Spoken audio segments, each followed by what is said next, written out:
Welcome to tonight's Terror, where you can expect original scary stories. Nothing here is written or narrated by AI. If you enjoy the content, consider subscribing to the channel and sharing your thoughts in the comments. Thanks for visiting, and enjoy the story. We'd been searching for over a year, tour after tour, listing after listing, watching the prices push higher while our budget stayed put. There were times when it felt like a joke, like the market was just dangling houses in front of us to see how long we'd chase. We started to lower our standards. First, it was fewer bedrooms. Then it was no yard. Eventually, we were scrolling through condo listings with the defeated quiet of people admitting something to themselves. And then, the house appeared. I don't mean it showed up on a map or popped up in a recommended email, though it did those things too. I mean it appeared. One morning, there it was on the site, like it had slipped in through a side door no one was watching. 4 bedrooms, 2 full baths, a yard that wasn't a postage stamp. It was too much, honestly. Bigger than we needed, nicer than we expected, and somehow, impossibly, it was within our price range. We'd seen the listing before, 2 or 3 times, but it had always vanished again before we could take a good look. A ghost listing. There one day, gone the next. So we'd never really considered it. But this time it stayed up long enough for us to call our agent. We didn't hesitate, not after so many months of nothing. I looked up the property history. That only made things stranger. The house had been built 5 or 6 years ago, brand new construction, still with the builder's name attached to the listing. But it had never sold. There were short windows of time where it was listed, then long, blank stretches where it seemed to vanish. Not rented, not occupied, just paused, waiting. It was a gloomy day when we drove to see it in person. Not raining, just dim and still. We parked out front and sat in the car for a moment longer than necessary. The porch light was on. I looked across Jen in the passenger seat, taking it in. That porch light was so bright, shockingly so for late afternoon. It was the first, seemingly innocuous detail that unsettled me. Before I'd closed the car door, I felt it tightening in my chest, like there was less space inside than my heart and lungs needed. Inside, it was clean. That's the word Jen used. Clean. She meant it as a compliment, but it felt wrong to me. Clean like a surgery bay. Clean like one of those North Korean hotels no one had ever checked into. I don't like it, I heard myself say with an edge in my voice that I didn't intend. Jen looked at me and then at our agent. Her face reddened. "We just walked in, Michael. Give it a second." Our real estate agent, a woman in her late 30s, somehow named Gertrude, reached for her phone and said she'd make some calls on the porch while we wandered. "What the hell was that?" Jen asked. "We said we weren't going to tip our hand one way or another." "Sorry. I didn't mean to say it out loud," I responded. Jen raised her eyebrows incredulously. "I'm serious. I genuinely didn't know I was saying it." The hallways were long. They felt too long for the size of the place. They stretched like they were trying to create distance between the rooms. The floors didn't creak, not even a little. You'd expect some give in the wood, some soft groan in the planks, but there was nothing. Like every move I made was wrapped in thick cotton. At one point, Jen wandered down to the kitchen, and I stayed back in a bedroom. I called to her, just to test it. My voice barely carried. She didn't answer. I raised my voice and shouted, loud enough to hurt my throat. Her voice drifted back a moment later, blurred and formless, like the shape of speech without the edges. I stood by a window. Outside I could see the world, Birds hopped across the grass. A neighbor's dog barked near the fence, pacing. A car reversed from a driveway across the street. But the house swallowed all of it. Not a sound came through. It was like watching a silent film of the neighborhood. "Shouldn't sound travel more in an empty house?" I asked when Jen returned. She smiled and shrugged. "You're just creeped out because it's not furnished yet." "Maybe," I said, though I didn't believe it. I glanced around the room again. Bare walls and blank floors, each one refusing to take shape in my mind. Normally I could see it all instantly. Our rug, our couch, the little bookshelf by the window. In other houses, I'd decorated entire rooms in my head before the tour was over. That was how you knew a place had potential, how you started to fall for it. But not this one. No matter how hard I tried, the rooms stayed empty. We told Gertrude we needed to think it over and drove home in silence.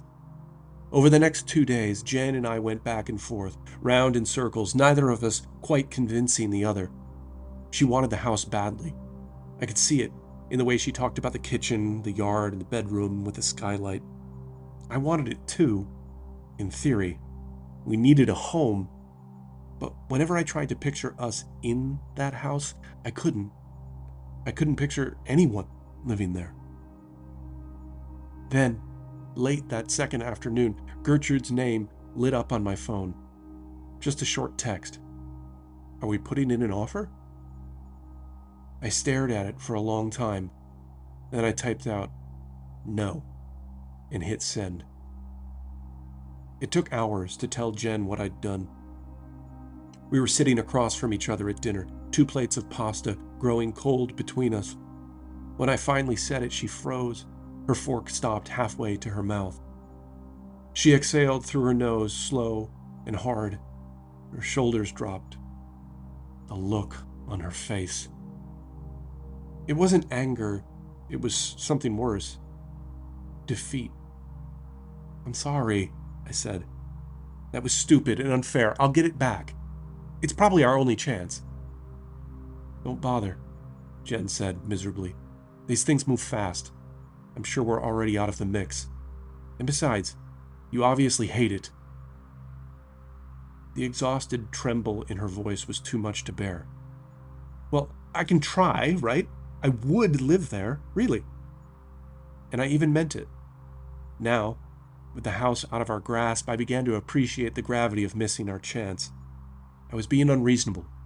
The house would feel like ours in weeks, maybe sooner. As I spoke, the phone buzzed in my palm. I looked down to see a message from Gertrude. Wordlessly, I slid the phone across the table to Jen. Her face lit with disbelief. "They're offering to lower the price?" she asked. I nodded. "It's a sign. We have to do it." Relief washed over me suddenly. The guilt ebbed just enough to let me breathe. Jen grinned. Really grinned, and then let out a laugh. "Sold!" she shouted. Moving day was joyful, chaotic. We ran on coffee in the morning, greasy pizza in the afternoon, and cold beer waiting in the fridge when it was all over. Chairs, bags, bins, and the odd-shaped things that never seemed to fit in boxes. We lugged it all in and up, hour after hour, without stopping. The excitement carried us forward like momentum down a hill. Around sunset, we were halfway up the stairs, faces flushed, breath coming hard, both of us mashed into either side of a king-sized mattress. We were trying to wrangle it around the corner of the stairwell, cursing and laughing, arms burning. All day I'd been pretending not to notice how the house swallowed sound. I'd promised myself I wouldn't be that guy, the one who gets anxious and ruins day one. Every time I felt a strange stillness, I'd glance at Jen to see if she noticed it too. But her face was all light, elated, like a kid at Christmas, so I kept it to myself. Now the mattress was folding in on her, bending awkwardly, trapping her against the wall as we fumbled and pushed. That's when a sharp crack rang out behind us, echoing up the stairwell. I turned, or tried to, craning my neck around the bulk of the mattress, but everything looked normal. No fallen boxes, no tipped-over lamps, just stillness. Then I saw the front door. It had slammed shut. That was fine, really. I wanted it closed. But I hadn't heard any wind. The air outside had been still all day, thick with the heat of late summer. I turned back toward Jen, still wedged awkwardly. "That was odd," I said. "What?" came her muffled reply. "The front door just slammed." "What?" she said again, her voice more strained than curious. From her position, pressed tight between the mattress and the wall, she hadn't heard a thing. I shifted my weight and heaved the mattress toward me, freeing her. She gasped and straightened with a dramatic stretch. "God, this is brutal." "But seriously, how cool are these stairs?" She looked around with dazed admiration. "Did you ever think we'd live in a place with a landing halfway up?" She was glowing, still completely in love with the place. And I didn't want to be the one to dim that. I took one more look behind me at the closed front door and hefted the mattress. That first night, I was too restless to sleep, partly from Jen's contagious excitement. After hauling in the last boxes, she'd knocked back 4 beers, 3 more than usual, and now was lying beside me, back turned, snoring softly. She only ever snored when she'd had too many. But there was another reason sleep wouldn't come, a nagging certainty that we'd made a mistake. Throughout the day, as we carried our belongings inside, the house kept affirming my unease, not the other way around. The walls muffled every sound, and each empty room greeted me with a sterile chill. It must have been after 2 a.m. when I heard Jen leave the bed. Those beers had to go someplace eventually. Welcome to my world, I thought. At my age, I was up at least once a night to pee. I made an effort to doze off, and I think I must have, because I jolted awake with a twitch of my leg. "Hello," Jen's voice sang out in the darkness. It wasn't quite a whisper. The sound was soft and low, husky with sleep. I cleared my throat and rolled over without opening my eyes. My hand wandered across to pat her back. Jen's place in bed was empty. "Hello," she said again. Now, confused and a little concerned, I opened my eyes. Jen was standing, lit in dim moonlight from the window.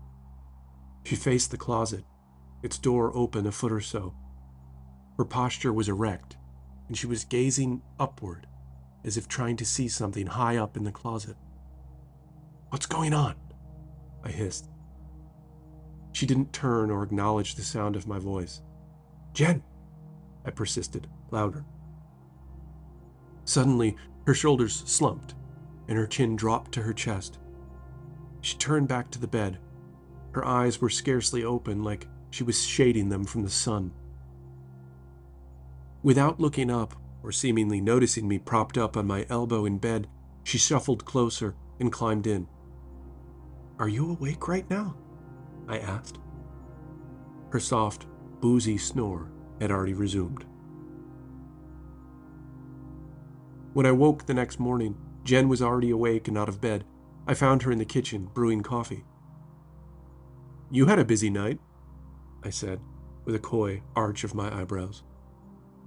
"What's that?" she asked. "You were sleepwalking. Or, at least I think you were. I heard you say hello a few times, so I woke up and you were by the closet, just standing there." "I was?" she asked, with genuine surprise in her voice. I'd never seen Jen sleepwalk before. I was trying my best to avoid a spiral into a maelstrom of reasons why she may have done so the first night we spent in this new house. "You just said hello," Not like a question, not like you heard something and were trying to see if someone was there, just, "Hello," I said. "That's so weird," she said with a mystified stare. "You drank more than usual. Maybe that did it," I said. Later that afternoon, while we were unpacking boxes in the living room, I caught Jen glancing up at the stairs, lost in thought. "Everything okay?" I asked casually, trying not to sound overly concerned. She replied absently, as though she'd forgotten I was in the room. "Oh, yeah. Just tired, I guess. Last night was strange." "You mean the sleepwalking?" She nodded, slowly, and continued placing books on the shelves methodically. I saw she was organizing them by color instead of author or genre. The spines formed a wandering rainbow down the bookcase. "That looks cool," I said. "What does?" Jen replied. "The books. The color pattern." Jen stepped back from the shelf as if she just noticed it in front of her. She turned to me with a genuinely alarmed expression. "Michael, I had no idea I was doing that." "You're kidding," I said with a forced chuckle. "I'm not kidding. How long have I been putting these up here?" "At least 20 minutes, I said, gesturing to the empty boxes beside her. "You emptied all those. Jen, what are you saying?" Her eyes were shining with coming tears. "I don't think I can remember the last half hour, at least. I feel like I was asleep or something." I hid my shock and worry as best I could and put my arms around her. "It's all right," I said. "I think you're completely exhausted by the move. You couldn't really have rested last night either." That night, I lay awake, listening closely, but aside from the smothering silence of the house, nothing happened. Finally, exhaustion overcame me and I drifted off to sleep. I woke again to a light creaking. Jen was climbing out of bed. This time she didn't say a word, just slowly walked out into the hallway, leaving the door half open. My pulse quickened as I waited for her to come back. After a minute, curiosity overcame my hesitation, and I slipped quietly out of bed to follow. I found her at the top of the stairs, perfectly still, gazing down into the darkness below. I followed her gaze and saw nothing on the landing. "Jen," I whispered, touching her arm gently. "You okay?" She blinked once, then again, as if emerging from a deep train of thought, or trance. She finally looked at me, startled and confused. "Michael, what's going on? Why are we out here?" "Come back to bed," I said softly, guiding her by the shoulders. In the morning, I found her in the kitchen again, already awake. She looked up at me, her expression drawn. "I remember something from last night," she said, quietly. I sat down across from her. "What is it?" "A voice," she continued hesitantly. "It spoke to me. First, I heard this murmuring in the hall, so I got out of bed and followed the sound. But I would never really do that, you know? If I heard something in the hall at night, I would wake you up right away. I'd never go investigate it alone." "So why did you go?" I asked. "I don't know. It's like it wasn't me doing it, or like someone else wanted me to go, so I went." "Do you remember what happened once you left our room?" I asked dreadfully. "Yes," she said. She was staring off across the kitchen as she spoke. "When I was at the top of the stairs, I heard the voice again. But then I could understand it." She finally looked at me with a tremor of horror and apology in her voice. She continued, "I'm sorry to be telling you this. I already feel like I'll never be able to forget it, and now I'm putting it on you. But I have to tell you," Jen said. "What did it say?" I pressed. "It said, There are 6 of us here. A chill ran through me. What does that mean, Jen? She shook her head slowly, staring into her coffee. I don't know, but it felt real, and it didn't feel friendly. I wish I could say I was sleepwalking again, but I remember it. I wasn't dreaming. Not really. I reached across the table and took Jen's hand, noticing how cold her fingers were despite the warmth of her coffee cup.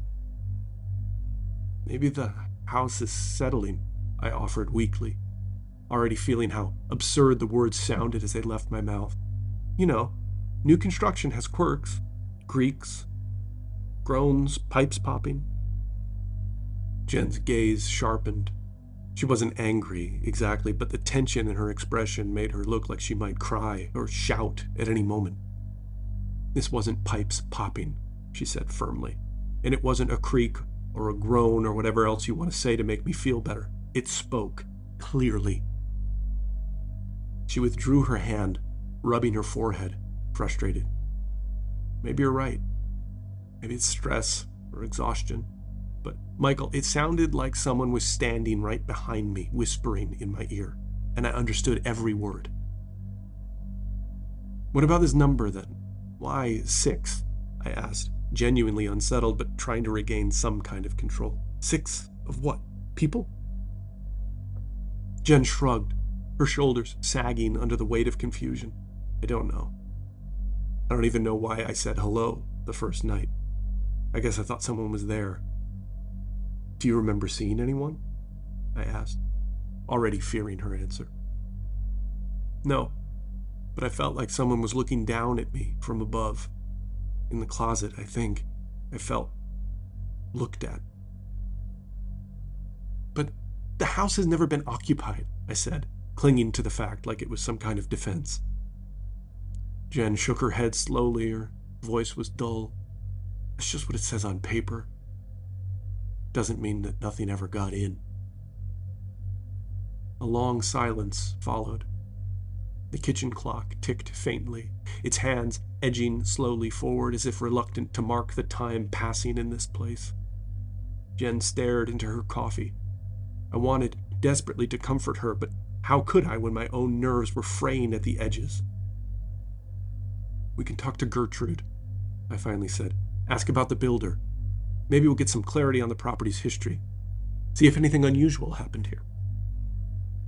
Jen raised an eyebrow skeptically. Like what? This house is brand new. Who would know anything? I nodded, conceding the point. But remember how it was listed and taken off repeatedly? Maybe there's more behind that. Let's just ask, okay? Jen sighed, resigned. Fine, sure. It's better than nothing. I texted Gertrude. Her response came faster than expected, almost if she'd been waiting for our questions. I'll ask around, but as far as I know, it's just a slow market. Nothing unusual. We'll get back to you soon. Her reply felt dismissive and flimsy. Jen stared at the screen, then back at me. Her disappointment was palpable. See, she's probably right, I finally muttered, though neither of us believed it. That evening we barely spoke. Instead, we moved about the house like actors in a play. At bedtime, Jen took a sleeping pill, desperate for a dreamless rest. As for me, I lay awake again, staring at the ceiling, straining my ears against the oppressive silence, expecting to hear a whisper. Sometime around midnight, I felt the bed shift as Jen rose. Heart pounding, I turned to watch. She moved slowly but fluidly, opening the bedroom door and walking softly down the hall. I got up quietly and followed. This time, she stopped at the landing, halfway down the stairs, perfectly still, staring blankly ahead. Jen, I whispered, approaching cautiously. Jen, wake up. Her head snapped toward me so suddenly that I recoiled. Her eyes glittered strangely in the dimness. Her mouth slightly parted as if she'd just heard something unexpected. She spoke quietly, her voice gentle yet distant. They don't want us to leave. I swallowed dryly, gathering my courage. Who doesn't?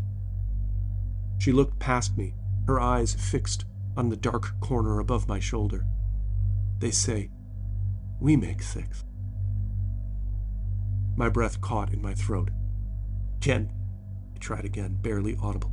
What are you talking about? Her eyes met mine, and for a split second I thought she was herself again. But when she spoke, her voice was not her own. It was deep and hollow. You'll see us. I staggered back at the sound of that voice. It came from Jen, but it wasn't her. I forced myself to rush forward and pull Jen away, back up the stairs. She didn't resist. Once we were in our room, I guided her to bed and helped her lie down. She was asleep instantly, if she hadn't been already. I spent the morning researching home surveillance systems. Even as I read reviews and compared pricing, I could see myself slipping down the path into obsession. I was becoming the husband in the movies who tries to solve the mystery instead of doing the one obvious thing: leave. That notion didn't even merit conversation with Jen, though. We were leveraged to the hilt by the house, the move, our student loans. Renting another moving truck and paying a security deposit on some apartment just to get out of here was impossible. My phone buzzed with a text from Gertrude. I asked around, and an agent friend of mine told me that the house was as good as sold twice. Things fell apart during escrow, but that's all she knew. So, 2 other couples, maybe families, had been here. Never quite landed, though. Did they cut and run when things got weird? Then, another, darker thought occurred to me. What if they never left? When are you going to get the lawn mowed? Jen's voice shook me from the trance. I set my phone down without showing her the text. I found the security system I wanted at a big box store 40 minutes away. When I got home, I waited until Jen had left on errands to set it up. It felt wrong not to discuss it with her before buying them, but I was worried she'd be against it, and I wasn't spending another night in this house without some kind of peace of mind. I would tell her about them once they were up and running. By late afternoon, I'd mounted the cameras, covering the bedroom, upstairs hallway, staircase landing, kitchen, and living room. Jen returned home around dusk.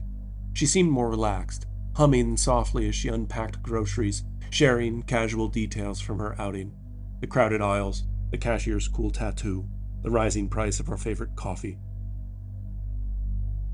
For a moment, things felt normal. Maybe it had just been stress or exhaustion from the move, exactly as I'd hoped. Dinner was calm and comfortable. We carefully avoided discussing what had happened the night before. But later, as we got ready for bed, I saw Jen pause and stare at the closet door, her face blank. "You good?" I asked. She blinked, seemingly startled. "Sorry, I thought... Never mind. I'm just really tired." We got into bed and lay awake, stubbornly fighting sleep, until exhaustion finally pulled us under. I woke suddenly, disoriented. The bedroom awash in pale blue moonlight. Again, Jen's side of the bed was empty. A knot of dread tightened in my chest. I grabbed my phone from the nightstand and opened the camera app. The feed blinked to life in night vision green. There she was, Jen, standing on the staircase landing, bathed in that sickly, verdant glow. She stared down into the dark stairwell like she was waiting for something. All at once, she turned and moved out of frame. I switched to the kitchen feed just in time to catch her gliding toward the back door. Her movements were smooth under the ghostly green. She had her mind set on something. Unlocking the door, she stepped out onto the porch. I hurried downstairs and out after her. The damp grass chilled my feet as I paced across the silent lawn. Jen stood in the yard, staring up at the house. Her chin was tilted up, her shoulders back, like she was stargazing. "Jen, I said carefully. Wake up, please. Without turning, she answered quietly.